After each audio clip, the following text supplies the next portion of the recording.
Bos días, moitas grazas por esta benvida.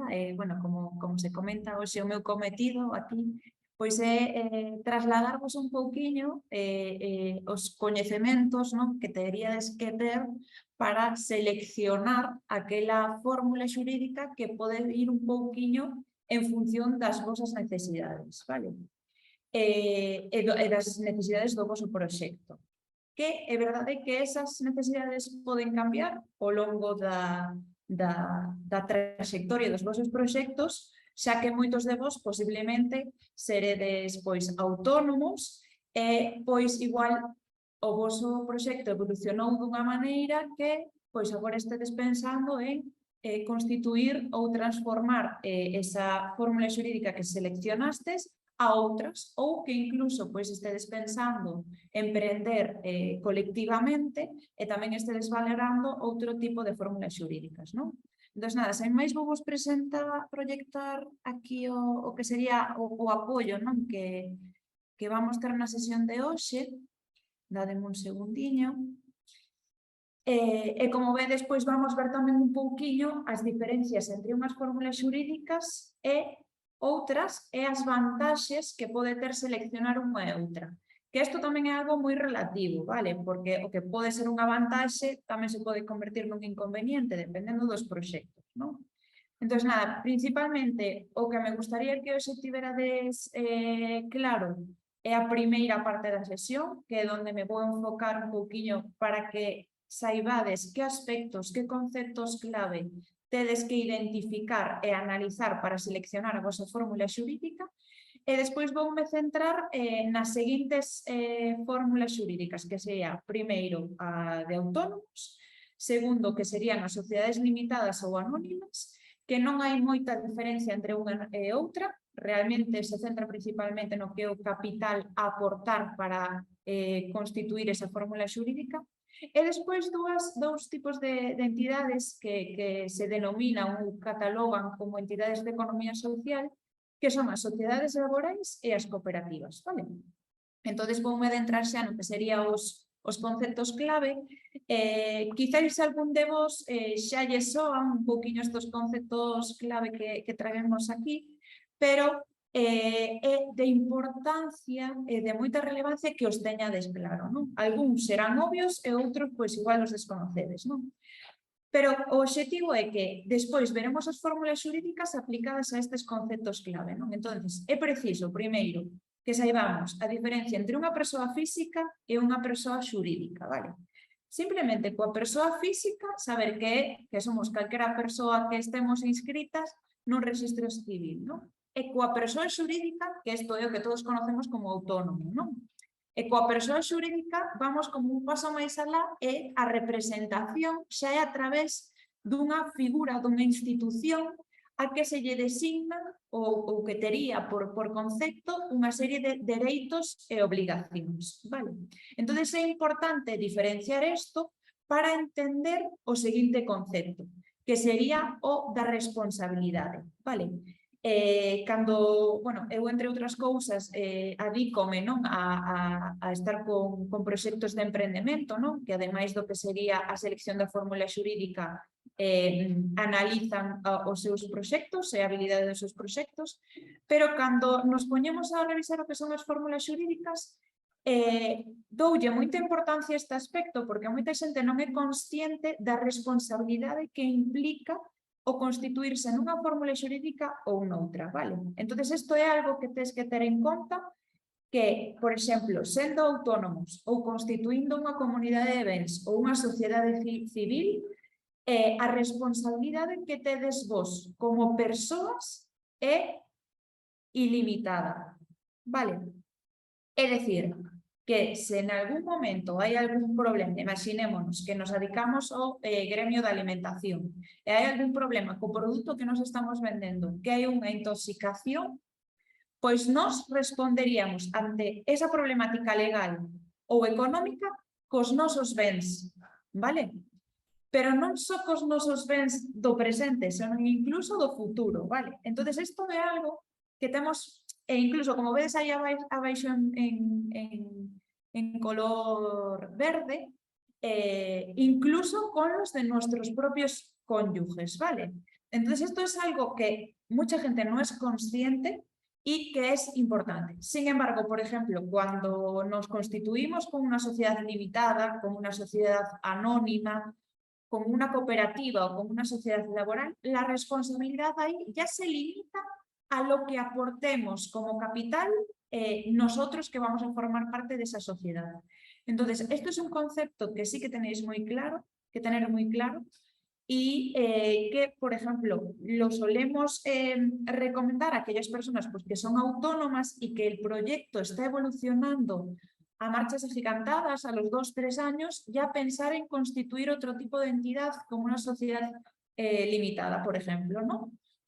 Entonces, bueno, es algo que es muy relevante y que tenéis que tener en cuenta, ¿vale? Y presente. Después, lo que es el capital social, bueno, en este caso tampoco no os voy a decir nada nuevo, creo, ¿no? El capital social, por ley, hay un capital mínimo que tenéis que aportar dependiendo de la fórmula jurídica que seleccionéis. Y después, vosotros podéis hacer aportaciones económicas de lo que queráis, ¿no? Pero que sepáis que por ley cada fórmula jurídica tiene asignado un capital social mínimo, ¿vale? Para que se pueda constituir. Simplemente es un poquito eso, ¿no? Pero que no es obligatorio solo ceñirse a ese mínimo. Vosotros después, a partir de ahí, podéis decidir pues, hacer aportaciones de capital más grandes, ¿no? Vale, y otros conceptos importantes a la hora de seleccionar ese tipo de fórmula jurídica que queréis crear serían los siguientes, ¿no? En los que os tenéis que fijar, ¿no? ¿Qué requisitos cumplo yo o cuáles tendría que cumplir si quiero crear esa fórmula jurídica? Pues primero, el número mínimo de personas socias, ¿no? Que no me voy a adentrar porque lo vamos a ver por cada fórmula jurídica, como os decía antes. Después, el tema de la fiscalidad. ¿Qué tipo de entidad me es más beneficiosa que otra en el caso de que yo quiera constituir una fórmula jurídica u otra? ¿Vale? Lo veremos también en las fórmulas jurídicas. Después, ¿en qué régimen estoy obligado a cotizar? Ya bien sea en el de autónomos o en el régimen general de los trabajadores por cuenta ajena. ¿Vale? Luego, otra cosa importante, cómo se toman las decisiones en ese tipo de fórmula jurídica, ¿no? Porque, pues dependiendo de una u otra, podemos tener más capacidad de decisión o menos capacidad de decisión en función del rango que tengamos en la empresa, ¿vale? Luego también otro aspecto relevante es cómo se puede dar, cómo puede ser de fácil el darse de alta o de baja como empresario. ¿Por qué? Porque siempre pensamos al principio de los proyectos que todo va a ir muy bien, pero puede darse que llegue un momento que haya una situación que a un socio o sí, un socio o una socia no esté conforme y pues busque darse de baja de ese proyecto. Entonces, pues también hay veces que puede llegar hasta términos jurídicos, ¿no? O sea, perdón, hasta, sí, jurídicos, llegar a un pleito, ¿no? Entonces, pues para buscar en que en el momento que llegamos a eso, pues tener la solución sencilla, ¿no? Pues eso también es importante. Y luego la parte del reparto de los beneficios que también nos suele importar, ¿no? Hay otra que no he decidido no incluir aquí porque si no sí que nos iríamos a un coloquio, por así decirlo, bastante denso, pero que es la parte de las ayudas, ¿no? Que también nos suele interesar a qué fórmulas jurídicas me interesa más ir por lo que serían las ayudas, ¿no? Eso me lo voy a guardar para el final, para que pues, manteneros un poco aquí en la sesión. Y os comentaré un poquito en lo que es la Comunidad de Galicia a qué fórmulas jurídicas se destinan, por así decirlo, más recursos, ayudas económicas, ¿vale? Entonces, nada, para adentrarme un poquito en lo que son autónomos, que lo pasaré un poquito así por encima, porque bueno, entiendo que lo conocéis y si no, pues luego al final en esas preguntas pues abordamos las partes que os tengan más interés, ¿no? Pero como sabéis, son personas físicas que pues deciden ejercer una actividad en nombre propio y de forma individual, ¿no? Y como veis aquí, pues os traigo lo que por cada fórmula, dejadme que estoy intentando apartar el panel. por cada apartadito de los conceptos claves que vimos anteriormente, pues qué implicaría ser autónomo, ¿no? Y como veis, y os adelantaba antes, en este caso la responsabilidad es ilimitada, ¿vale?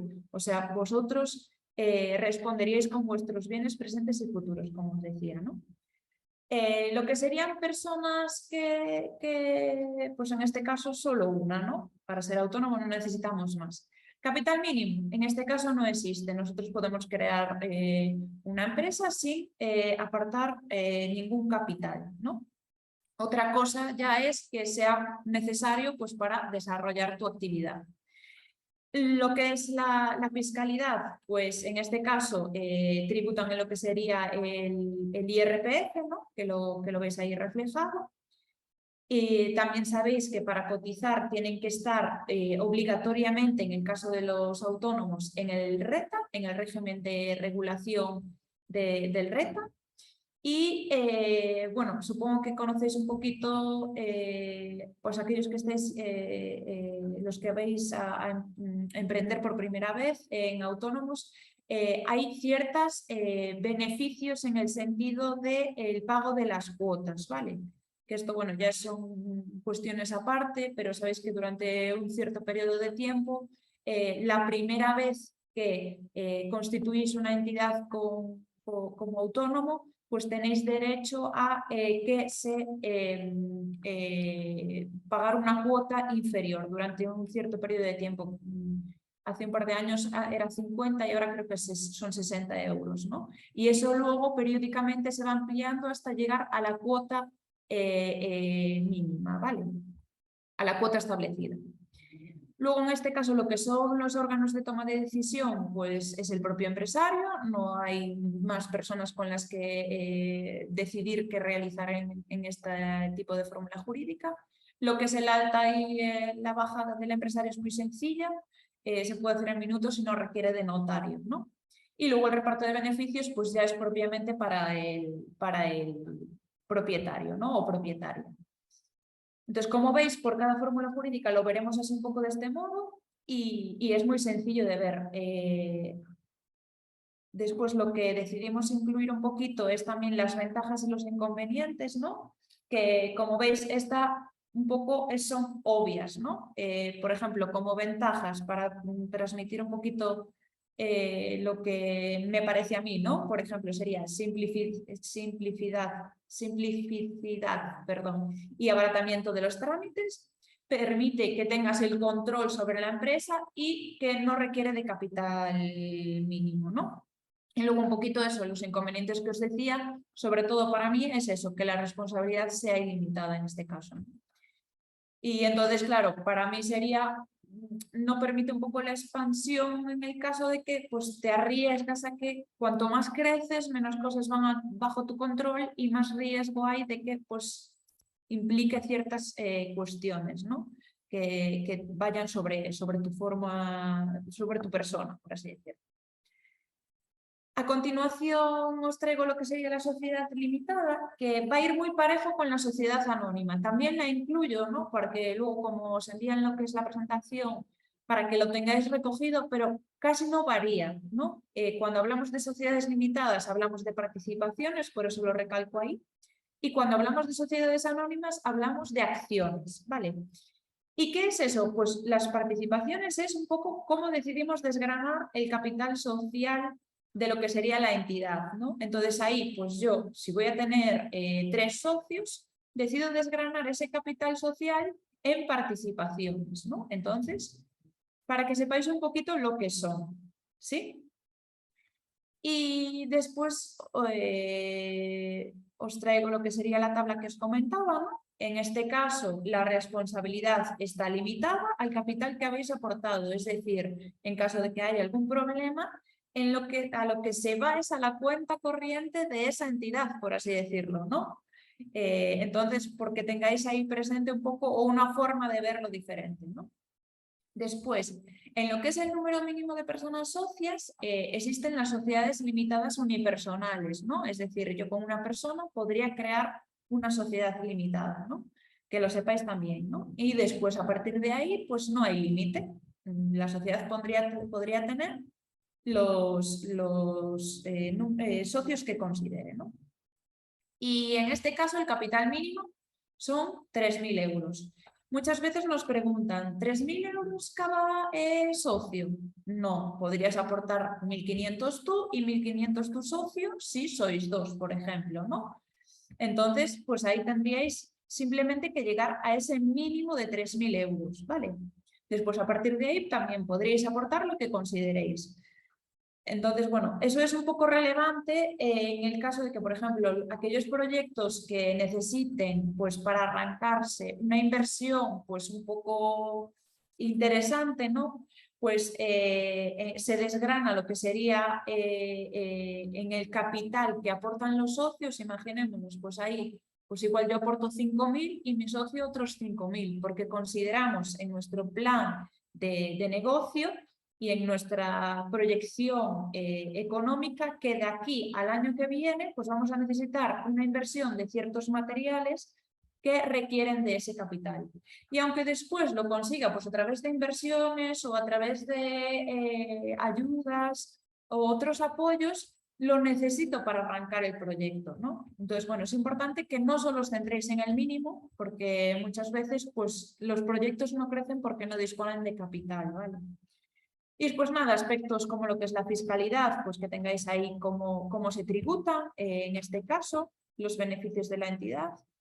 Después, que por norma general, en este caso, las personas que están en esta fórmula jurídica, pues cotizan un 33% del capital y estarán en el régimen de autónomos, ¿vale? También en el caso de familiares, porque eso también nos lo preguntan. Por ejemplo, eso, un matrimonio que decide hacer una sociedad limitada, pues ahí también tienen que tener en cuenta que en el caso de familiares tienen que estar ambos en el régimen de autónomos, ¿vale? Pues bueno, porque lo tengáis presente. Después, ¿cómo está el órgano de gobierno? Pues ahí también tenéis que tiene que existir una Junta General de Socios y además una administración que podría ser pues única o mancomunada si es de varias personas, ¿no? El alta y baja, en este caso, sí que requiere de escritura notarial y del registro de un registro mercantil, ¿vale? Y en este caso, pues sí que después, en el caso de que quiera salir el socio o entrar nuevos socios, sí que ahí no se requiere de un notario, ¿vale? Y luego, en la parte de lo que es el reparto de beneficios, pues es en función del capital que vosotros habéis invertido, ¿no? Ahí es como está estipulado por ley, ¿vale? Que después podéis acordar vosotros cualquier otra cuestión en relación a lo que es el reparto de beneficios, pero esta es lo que hay escrito, por así decirlo, legalmente para lo que son este tipo de fórmulas jurídicas, ¿no? Luego un poquito, ¿qué ventajas e inconvenientes tendríamos en relación con lo que sería esta fórmula jurídica? Pues como os decía, ¿no? Para mí la responsabilidad limitada pues es importante, ¿no? Como ventaja. El capital mínimo también es pequeño relativamente, ¿no? Si lo comparamos con las sociedades anónimas, ahí necesitamos un capital mínimo de 60.000 euros, ¿no? Que por eso no suelen ser de las fórmulas jurídicas que más se constituyen principalmente pues, aquí en la Comunidad Autónoma de Galicia, ¿no? Y después, pues que te permite cierto control sobre la empresa, que sí que, por ejemplo, en la SA, pues igual no, porque si lo repartes, si ese capital mínimo para llegar a esos 60.000 euros lo repartes en muchas acciones, puedes llegar a perder un poco el control, ¿no? Y es necesaria más gestión, más reuniones, más acuerdos, ¿no?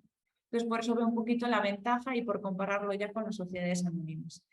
Y luego, como inconveniente, por así decirlo, es que a la hora de transmitir las participaciones hay ciertas limitaciones, ¿no? Es decir, que tenéis que ofrecerlas, por así decirlo, a las personas que os pongo aquí, ¿no?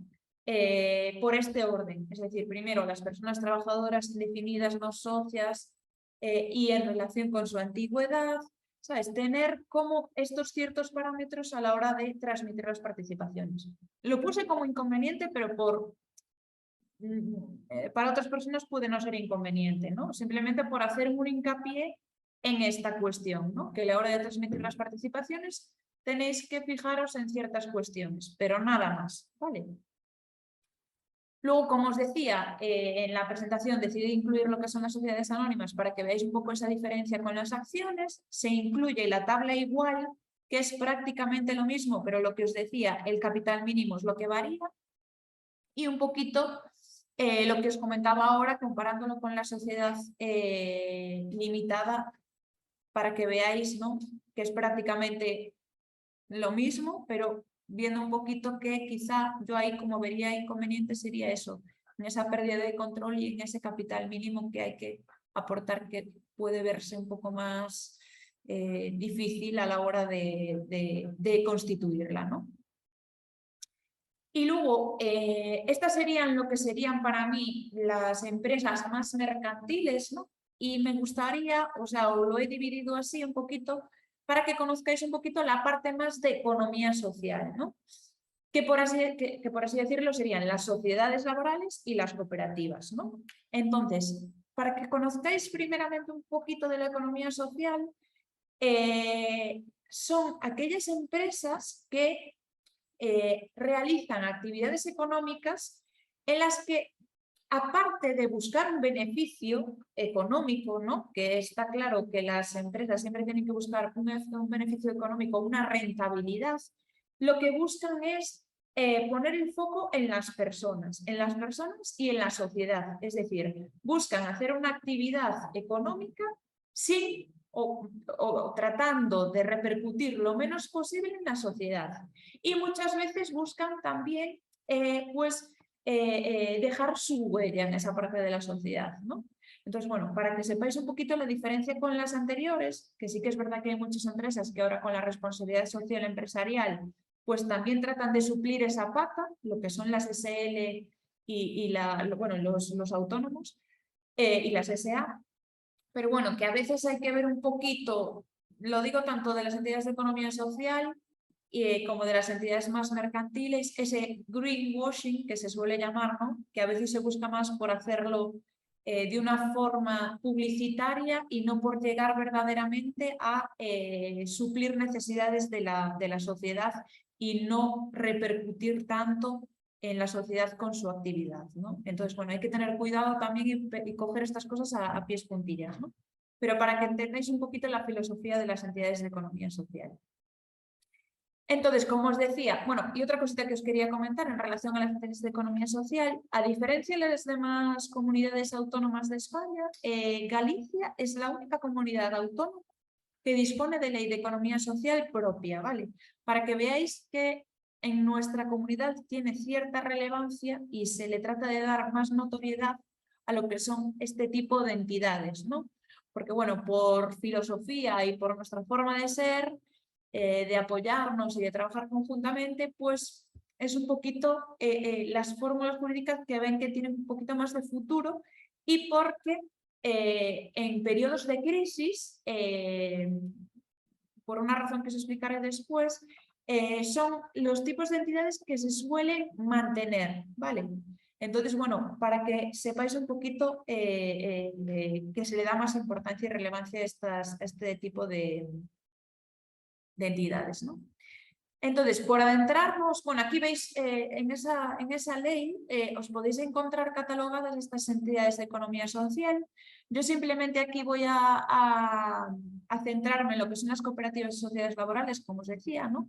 Pero que sepáis que aquí dentro también están los centros especiales de empleo, las empresas de inserción, las mutualidades, cofradías de pescadores, sociedades agrarias de transformación, que sepáis que aquellos que consumís plátano de Canarias, el plátano de Canarias procede de una empresa que se llama Costa Caleta y que es una sociedad agraria de transformación, ¿no? Y para que veáis cómo es la filosofía de estas entidades, los productores de Canarias se han unificado en esa empresa con el objeto de que los plátanos de Canarias sean comercializados, distribuidos y empaquetados por esa empresa, ¿no? Entonces, de ese modo, esos productores no asumen el coste de realizar estas actividades, sino que Costa Caleta, la entidad que han decidido constituir como sociedad agraria de transformación, es la que asume esa parte de actividad y es la que distribuye lo que es el plátano de Canarias a los supermercados, ¿no? Entonces, para que veáis un poquito la filosofía de estas entidades y cómo trabajan colaborativamente y para un beneficio común, ¿no? Entonces, bueno, para que lo conozcáis simplemente. Luego, mancomunidades y comunidades de montes, fundaciones y asociaciones que lleven a cabo una actividad económica, ¿vale? Las que no son consideradas entidades de economía social. Vale, pues por adentrarnos ya en lo que son las sociedades laborales, simplemente deciros que la filosofía es que si vosotros sois una sociedad limitada, podríais cualificaros como sociedad laboral, ¿vale? Es decir, que si mañana decidís constituir una sociedad limitada, en un futuro la podríais transformar en laboral, y que la condición a cumplir es que, como es la filosofía de estas entidades, es que la mayoría de las personas socias de esta entidad tienen que tener en su poder el capital social. Es decir, que si yo hoy en día tengo una sociedad limitada que quiero transformar en laboral, el capital social de esta entidad tiene que pertenecer mayoritariamente a las personas socias trabajadoras, ¿vale? Y pueden ser tanto sociedades anónimas como sociedades limitadas, ¿vale? Simplemente lo que tendríais que hacer es ceñiros a lo que sería la ley de la sociedad laboral y ir al registro de la Xunta de Galicia y que os valoren para cualificaros como laboral, ¿vale? Entonces, como veis, lo que hay que hacer es pertenecer, el capital social tiene que pertenecer a las personas socias trabajadoras. Es lo más relevante de este tipo de entidad. Si yo ahora la quiero crear de cero, simplemente es que entre yo y mi socio o mi socio tengamos el 50% del capital cada uno, ¿vale?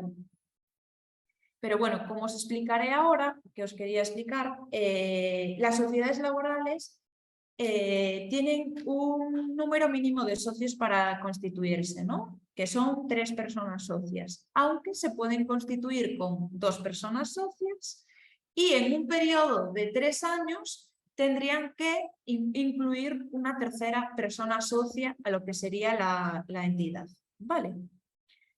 Después el capital mínimo es lo mismo, si es una SA pues serían 60.000 euros, si es una SL 3.000 euros, ¿vale? Simplemente que la vamos a catalogar como laboral porque ese capital pertenece a los trabajadores, ¿vale?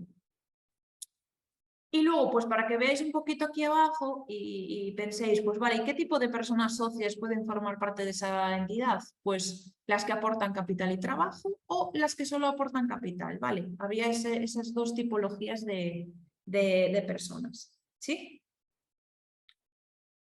Luego, como anteriormente también os incluía esta tabla, pues aquí decidí también incluirla, ¿no? En este caso, como veis, se dan unas ciertas especificidades, ¿no? En general, estas personas socias trabajadoras estarán incluidas en un régimen de cotización de trabajadores por cuenta ajena. Y en el caso de lo que serían cónyuges y familiares, tenemos que pensar en el RETA, ¿vale? Esto hay que analizarlo bien, claro, el caso particular de cada uno, pues hay que ver un poquito cómo se articula, ¿no? Después, lo que sería el órgano de gobierno, en este caso, pues es lo mismo que la sociedad limitada. El alta y el baja como empresario pues también requiere de la escritura notarial y la inscripción en el registro mercantil, como comentábamos antes. Y en este caso, la condición de persona socia se puede transferir a la hora de comprar las participaciones de forma sencilla, ¿vale? También tenéis la parte del reparto de beneficios, que en este caso pues Si hablamos de la sociedad limitada laboral, se distribuye entre los que poseen las participaciones en proporción al capital invertido, ¿vale? Y en lo que sería la sociedad anónima laboral, entre los que poseen las aportaciones en función del capital invertido, ¿vale? Ya veis ahí un poquito la diferencia entre una y otra, ¿no? Que cuando hablamos de sociedad limitada laboral siguen siendo participaciones y cuando son sociedad anónima laboral siguen siendo acciones o aportaciones que hemos hecho, ¿no? ¿Vale? Y luego lo que es la fiscalidad, ya veis ahí que hay un pequeño incentivo, ¿vale? Cuando constituimos una sociedad laboral, en vez del 30% del que hablábamos antes, ahora hablamos de un 25%, ¿vale? No es mucho, pero bueno, dependiendo un poquito de los beneficios que tengamos, pues ese 5% puede suponer más o menos, claro. Entonces, bueno, todo es estudiable y analizable, ¿no? Luego lo que son ventajas e inconvenientes, como os decía, igual que en el caso anterior, la responsabilidad es limitada, el capital mínimo es pequeño y hay ese control sobre la empresa. En este caso es bastante parejo al caso que vimos anteriormente, ¿no? De la sociedad limitada. Vale, entonces, bueno, pues lo dejo ahí por escrito para que lo sepáis y podáis analizar cada una de las entidades en detenimiento, ¿no?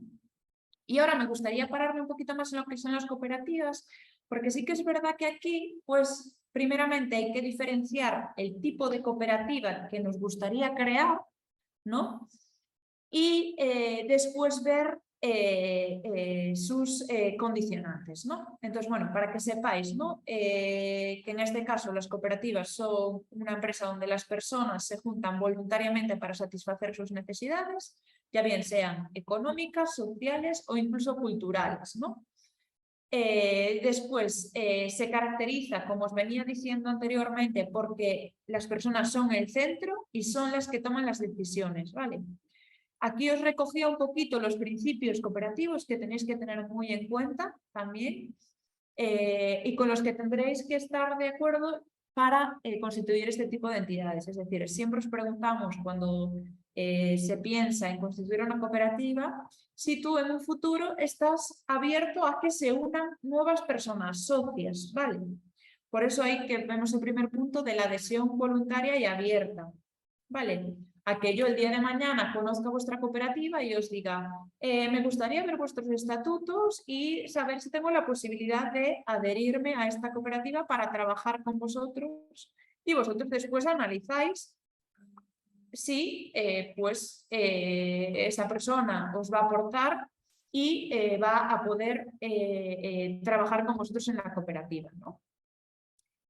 Después, esa gestión democrática también, saber que esa persona nueva que entra va a tener poder de decisión con su voto en las asambleas generales que se hagan anualmente, que hay las ordinarias y las extraordinarias, ¿no? Que como pues, el propio nombre indica, las ordinarias son las que se tienen que realizar sí o sí cada año y las extraordinarias pues en el caso de que se identifique alguna cuestión que sea necesario tomar la decisión entre todos, pues es necesario convocar una reunión y comentar los hechos, ¿no?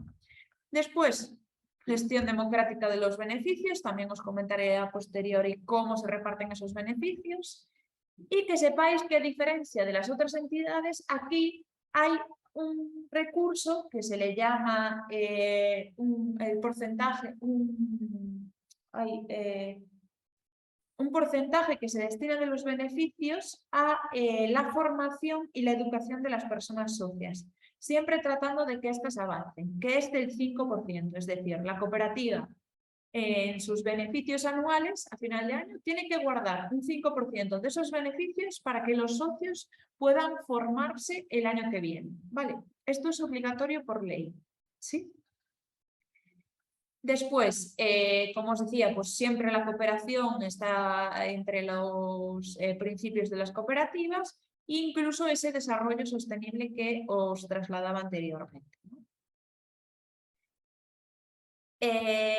Antes de adentrarme en lo que serían esas particularidades de las entidades, me gustaba que conocierais el tipo de entidades que hay, porque sí que es verdad que cooperativas podemos conocer una, pero no saber realmente qué tipo de cooperativa es. Entonces, hay las cooperativas de trabajo asociado, que esas son en las que pues yo estoy desempleada o no, o sea, puedo estar dedicándome a otra actividad, pero tengo una inquietud y estoy buscando o tengo una compañera que tiene la misma inquietud que yo y hemos decidido llevar a cabo una actividad económica en la que trabajemos conjuntamente, es decir, dediquemos nuestro trabajo a esa actividad y nos asociemos conjuntamente para suplir, pues en el caso de que estemos desempleados, esa necesidad de empleo o esa inquietud que teníamos de un trabajo, ¿no? Y aquí os traigo el caso de Xeitura Co, que es una entidad de Orense que ellos se dedican a la gestión patrimonial de lo que sería patrimonial y cultural de lo que serían los recursos que hay en Orense, ¿no? Entonces, pues ellos, creo que son como 5 socios, se dedican a eso, ¿no? A catalogar el patrimonio que hay en Orense y a difundirlo pues, a través de pues, charlas o actividades con personas que también van mucho de la mano con lo que sería el ayuntamiento, ¿no? Luego están las cooperativas de servicios, porque seguramente a muchos de vosotros os iría a la mente a pensar pues, en esto, pues en las que conocemos, ¿no? Que son, por ejemplo, Feiraco, Unicla y Clesa, que ahora se unieron en lo que es Club. Es una cooperativa de servicios que está promovida por profesionales, ¿no? Es decir, personas ganaderas que tienen una explotación de vacas y que han decidido pues unificarse en club para distribuir lo que sería la leche, ¿no? Empaquetarla y distribuirla. Entonces aquí al final es una cooperativa de servicios, ¿por qué? Porque está realizando un servicio, ¿vale? Las personas que están ahí no se han asociado para lo que sería la ganadería, sino para el servicio de distribuir el empaquetado de la leche, ¿no? Entonces, imaginaos, por ejemplo, otro caso que seguramente conozcáis, las farmacias. ¿Os dais cuenta que las farmacias, si habréis visto muchas veces, las furgonetas de Vidafarma o de Cofano que distribuyen los productos a las farmacias? Pues las farmacias, puede haber farmacias que sean cooperativas de trabajo asociado, en las que 2 personas se han unido y están desarrollando su actividad, pero luego están asociados a lo que sería Cofano o Vidafarma, que es la cooperativa de servicios que le trae el fármaco que le interesa vender. De este modo se ahorran un montón de costes en lo que sería almacenaje. ¿Vale? Espero que así entendáis un poquito la diferencia entre cooperativas de trabajo y cooperativas de servicios. Y luego, en último caso, están las cooperativas de consumo, que son aquellas en las que yo me asocio para que el producto que a mí me vendan sea pues con ciertos descuentos o que yo verdaderamente apuesto por ese proyecto porque sé que me van a vender productos ecológicos y de proximidad. Entonces, en ese caso, igual los conocéis también, aquí por ejemplo en Vigo tenemos Árbore, que es una entidad de consumo consciente, ¿no? Una tienda de barrio que pues vende productos ecológicos y de proximidad, ¿vale? Y luego está Nosa Energía, que yo si me asocio a Nosa Energía pago una cuota anual y a mí me estoy cubierta energéticamente en mi vivienda unifamiliar a través de esa entidad, pero como soy socia, pues tengo una serie de beneficios, ¿vale? Entonces, bueno, se ve un poquito la diferencia entre unas y otras que creo que es relevante a la hora también de identificarlas pues vosotros mismos cuando las podáis ver, ¿no? Y las cuestiones que tenéis que tener en cuenta a la hora de pensar en las cooperativas para constituirlas, pues que como mínimo es necesario 2 personas y no 3, que muchas veces nos los preguntan. En la Comunidad Autónoma de Galicia, con 2 personas es suficiente para constituir una cooperativa, ¿vale? En otras comunidades es necesario 3. Entonces, tened cuidado a la hora de buscar la información porque se puede dar ese malentendido, ¿no? Desde el 2016, que fue cuando se sacó la ley de la que os hablaba antes, ¿no? Son 2 personas. El capital mínimo, pues son de 3.000 euros, a no ser que consideréis constituir una cooperativa juvenil, ¿vale? Que en ese caso tendríais que ser personas socios que mayoritariamente tengan menos de 30 años, ¿vale? Y en ese caso con 300 euros podríais constituirla. Que como os decía antes, eso hay que analizarlo muy bien porque ya se nos tiene dado el caso, por ejemplo, de una entidad que se constituyó con los 300 euros de la aportación y luego tenían que hacer una inversión para realizar un invernadero y necesitaban de liquidez y tuvieron que hacer aportaciones a posteriori que sabes que al final te compensa hacerlo en un inicio, ¿no? Y sobre todo por el tema de las subvenciones que os decía antes, porque hay subvenciones que os ayudan a apoyaros en lo que serían vuestras aportaciones de capital mínimo, ¿vale? Y luego, pues en este caso, que sepáis que lo que son personas socias, pues son la tipología que se puede dar son las personas socias de trabajo, las personas a prueba, las personas excedentes o colaboradoras, que son las capitalistas que veíamos antes en otras entidades, ¿no? Pues bueno, no me voy a parar mucho aquí porque dependiendo de si os interesa más o menos estas fórmulas, pues es de interés la tipología o no. Pero bueno, que sepáis que tenéis información a relación de esto, ¿no? Y un poquito en este último caso lo que sería esa misma distribución que os comentaba antes por fórmulas jurídicas. En este caso tributan un 20% de los beneficios, ya veis que hay más incentivos fiscales para lo que son las cooperativas, quieren promocionar lo que sería ese trabajo conjunto, ¿no? Después, lo que es el órgano de gobierno, como ya os adelantaba antes, también es necesario que haya una asamblea general y un consejo rector, ¿no? Y hay ciertas cuestiones que tenéis que tener en cuenta para la hora de gestionar este tipo de entidades, ¿no? Pero bueno, que tampoco no son algo que no se pueda solventar, ¿no? También tenéis ahí el alta y el baja como empresario. Sí que es necesario, se requiere de escritura notarial y el registro en cooperativas, excepto en el caso de cooperativas juveniles, que en este caso están exentas, ¿vale? Bueno, veis un poquito ahí. Y el caso de los repartos de beneficios que os adelantaba anteriormente, en este caso va en función del esfuerzo o de la actividad que realice cada socio, ¿vale?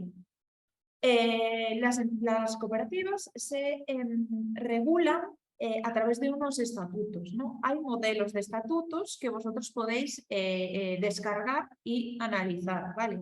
Y luego hay una serie de reglamentos internos que eso ya es para que, pues por ejemplo, lo que os decía antes, pues si hay algún problema, alguna casuística que se pueda derivar a posteriori, pues ya tener la prevención de disponer de un procedimiento que nos permita solventar esas cuestiones de futuro que pueden surgir, ¿no?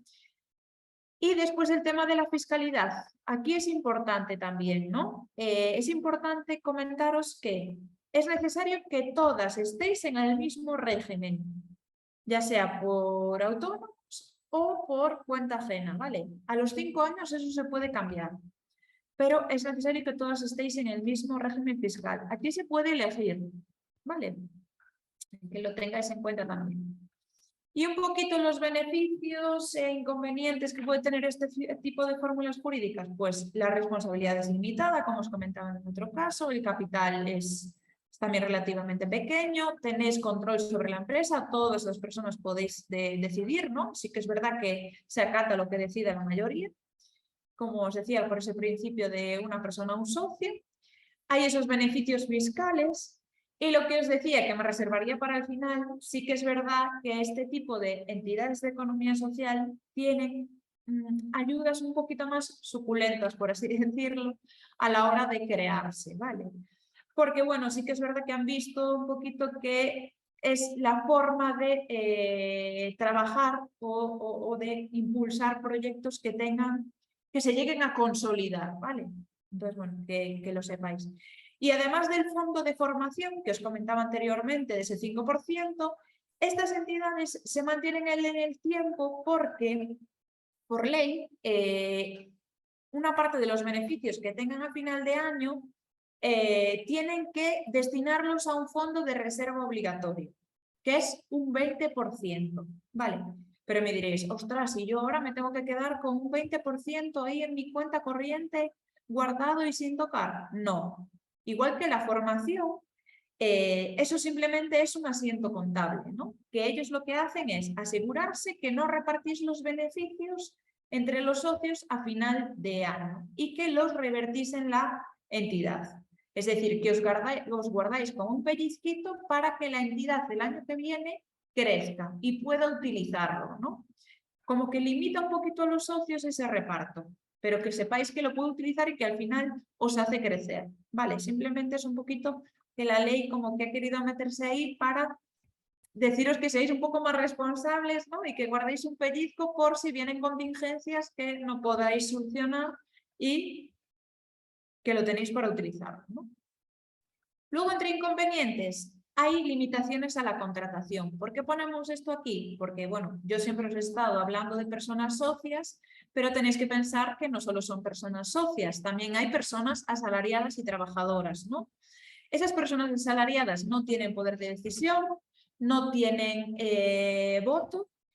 Entonces, claro, se limita la contratación con el objeto de que vosotros las podáis hacer socias en un futuro, ¿no? Para que pues digáis, bueno, pues que puedan tomar esa decisión, ¿no? Porque al final lo que se trata es de que los trabajadores también decidan en esa entidad, ¿no? Entonces, lo que hacen es que si tú quieres contratar a esa persona por más horas y que tenga más repercusión en la actividad de tu empresa, pues dale la posibilidad de que sea socia. Después él puede rechazar esa posibilidad, ¿no? Entonces ahí sí que podría trabajar sin límite de horas, pero tienes que darle la posibilidad de que sea persona socia, ¿vale? Por el principio de puertas abiertas que también hablábamos antes, ¿vale? Y luego el tema de trámites, constitución, estatutos, puede suponer un poco más inconveniente que en relación a las otras fórmulas jurídicas, pero también es verdad que en una SL pues también hay que redactar un pacto de socios, ¿no? Que hay ciertas cuestiones que pueden llevar un poquito más de tiempo si queremos hacer las cosas bien, ¿vale? Entonces, bueno, pues para que tengáis en presente estas cuestiones. ¿Vale? Y bueno, sin más, espero haber sido, creo que fue un poquito así rápido, pero bueno, no quiero ser tampoco pesada en cierto sentido, para que veáis que tenéis ahí pues el reflejo de lo que serían todas las sociedades más relevantes, ¿no? Que hay otros tipos, pero para tener una pequeña noción sobre ellas y que pues ahora en este ratito pues podamos ver qué preguntas tenéis más genéricas, las que sean así más particulares pues las podemos ver en esas pequeñas sesiones que se tienen de asesoramiento con vosotros. Entonces nada, a ver qué preguntas tenéis por aquí. Noelia Pombo, unha das persoas expertas do IGAPE Responde, gracias pola presentación. Vostedes van recibir por correo electrónico o contido íntegro, porque varias persoas nos estaban preguntando pola presentación, enviaremos un correo electrónico coa presentación e tamén co acceso ao vídeo que o publicamos na nosa canle de YouTube. IGAPE Responde, teñen unha nova oportunidade de ver con calma todas estas explicacións que nos está dando Noelia, así que non se preocupen por esa parte. Tamén temos moitas preguntas, imos intentar facer unha recompilación delas e responder de xeito xenérico, pero para poder ofrecerlles un asesoramento gratuito e personalizado necesitamos poñernos en contacto con vostedes e para iso, por exemplo, a Lole de Dolores Carrasco Estudio, que nos escribe varias mensaxes, animámola que entre na nosa web responde.igape.es, nada máis entrar, pinchan na imaxe principal e van a un formulario, deixan os seus datos de contacto, en menos de 48 horas ímonos poñer en contacto contigo para ver como podemos axudarche, porque Lole nos di que é autónoma, en fin, que está dubidando se contratar algunha empresa, as diferencias entre sociedade limitada e pyme, para coñecer de preto a túa situación, necesitamos pois coñecer máis en detalle os datos, entón animámoste a que pidas o asesoramento gratuito do IGAPE Responde. Agora sí, de xeito rápido, imos intentar dar resposta a todas as preguntas. Por exemplo, Gabriel, si con unha SL, a medida que pasan os anos, acumulas moitas débedas, chegas a un concurso de acreedores e liquidación, os administradores non teñen que responder co seu patrimonio. O sea, non entendín de todo a pregunta, é dicir, a ver se podo lela de novo. si con unha SL, é a Sí. primeira pregunta, con los años acaba acumulando grandes deudas en concurso de acreedores e liquidación, a súa pregunta é se os administradores teñen que responder co seu patrimonio nunha sociedade limitada. Claro, na sociedade limitada, como trasladamos anteriormente, aquí, o sea, é que é importante que o teñades claro, é dicir, na sociedade limitada non tedes que responder cos vosos bens. É dicir, o que terá que responder aí é a persoa xurídica que a veces que creastes. Vale? Entonces, se xa tedes esa fórmula xurídica, a SL, que limita o que é a resposta o que sería a resposta de capital, o único que tería que respondería ante esas deudas, esas cuestións, sería a propia fórmula xurídica, non vos persoalmente, vale? Sin embargo, como vos decía, se forades autónomos, sí que teríades que responder cos vosos bens, vale? Esa é un pouquinho a diferencia que vos comentaba antes, a responsabilidade limitada ou ilimitada. No caso da SL é limitada ao capital que aportastes ou ás ganancias que xerastes no futuro, vale? É dicir, repercutiría sobre esa fórmula xurídica, vale? En vez de lo moito, eso vai, bueno, seguramente nas noticias vos sonarán casos reais, non? Que se entra a pleitos e ao final, pois, en función un pouco dos acreedores cos que tivestes esas débedas, pois van cobrando e ao final os últimos en cobrar son os traballadores, non? Recordades un pouquinho seguramente algunha casuística desas, non? Primeiro cobran os bancos, despois cobran os proveedores e finalmente os últimos son os traballadores. Se queda nesa conta da sociedade limitada algo do que tirar, non? Pero bueno, é moi complicado chegar a esas situacións. Pero como vos decía, aquí da cuestión é que coa SL vos persoalmente non responderíades. Respondería se forades autónomos, vale? Nese caso, creo que aí sí que... Máis cuestións, en que te pode beneficiar formar unha sociedade limitada co mínimo de capital ou con un capital maior? Unha pregunta que nos fai Emilio. A ver, é o que os vos trasladaba anteriormente, non? É dicir, o que son o capital mínimo por lei dinvos que pagades unha aportación de 3.000 euros, non?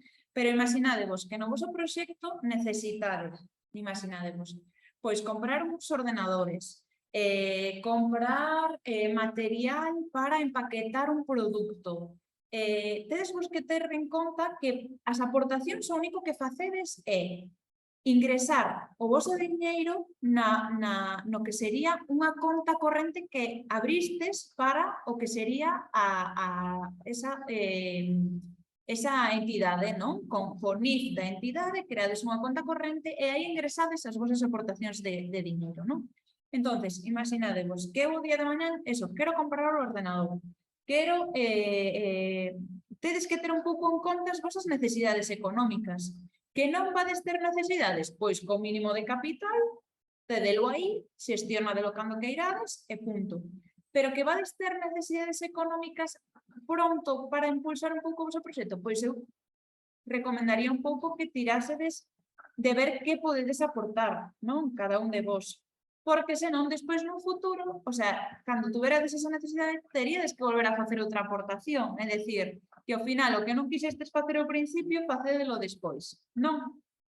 E, por exemplo, no caso das sociedades limitadas laborales, se nos vamos aí, hai subvencións en o que son as cooperativas que vos axudan no que sería esa aportación de capital que facedes. É dicir, imaginadevos, vou poñer unha casuística real, non? Eu hoxe decido constituir unha SL, unha sociedade limitada laboral, cunha miña compañeira e aporto esos 3.000 euros, 1.500 eu, 1.500 ela. Entérome de que hai esa subvención que se teño dereito a ela, me conceden o que aportei, 1.500 euros.